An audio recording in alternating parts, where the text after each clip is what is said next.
তো হাই, কেমন আছো সবাই? আশা করি সবাই খুব ভালো আছো, সুস্থ আছো। সবাইকে স্বাগত জানাই শান্তনুস ঘরে বাইরে চ্যানেলের নতুন আরেকটি ব্লগে। তো আজকে আমি এখন জাস্ট দেখতে পাচ্ছ বসে আছি, একটা কাজ করছিলাম। আর ওইদিকে মা এখন, এই যে দেখছো, মা এখন তোমার পুজোর জন্যে রেডি করছে। কারণ আজকে বাড়িতে কি পুজো মা? আজকে মূলষষ্ঠী। হ্যাঁ, আর ওইখানে দেখতে পাচ্ছ বাবাকে খেতে দিচ্ছে অনু। সবাই কাজে নিজে নিজের ব্যস্ত। মায়ের মূলষষ্ঠীর পুজোটা তোমাদেরকে এক ঝলক দেখাই। হ্যাঁ, আর এই যে আমার ভাগ্নি এখানে বসে আছে। কি খাচ্ছিস রে? নারকেল। আর ও নারকেল খাচ্ছে। কি এ? শশা, গুড়, তেল আর মুড়ি। আর এখানে মা পুজোর জন্য রেডি করছে। এখন খাবো বসে বসে। হাতটা আগে ধুয়ে আসি, হাত ধোয়াই হয়নি, খাবার চলে এলো। কি শশা?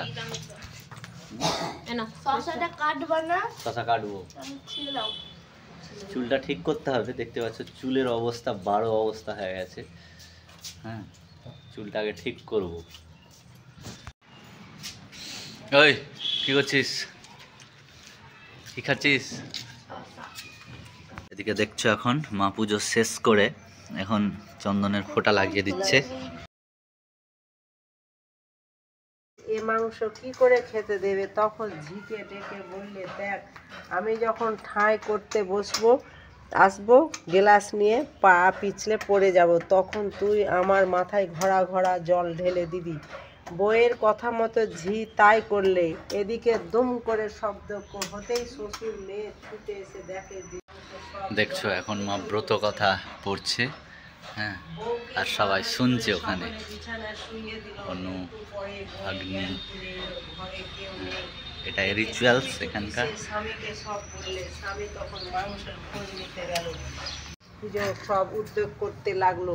স্বামী ফিরে এসে বউকে সব কথা বললে। বউ শুনে তখনই ঝিকে যাচ্ছে তাই করে বললে। তারপর নিয়ে ধুয়ে মা ষষ্ঠীর কাছে মানত করে দই, তেল, হলুদ, ঘটের জল দিয়ে বাছুরের গায়ে মা ষষ্ঠীর নাম করে ছিটিয়ে দিতেই বাছুরটা ধর্মর করে উঠে হাম্মা হাম্মা করতে লাগলো। এই কাণ্ড দেখে সবাই আশ্চর্য হলো। শ্বশুরের কাছে গিয়ে ঝি বললে, শ্বশুর ছুটে এলে।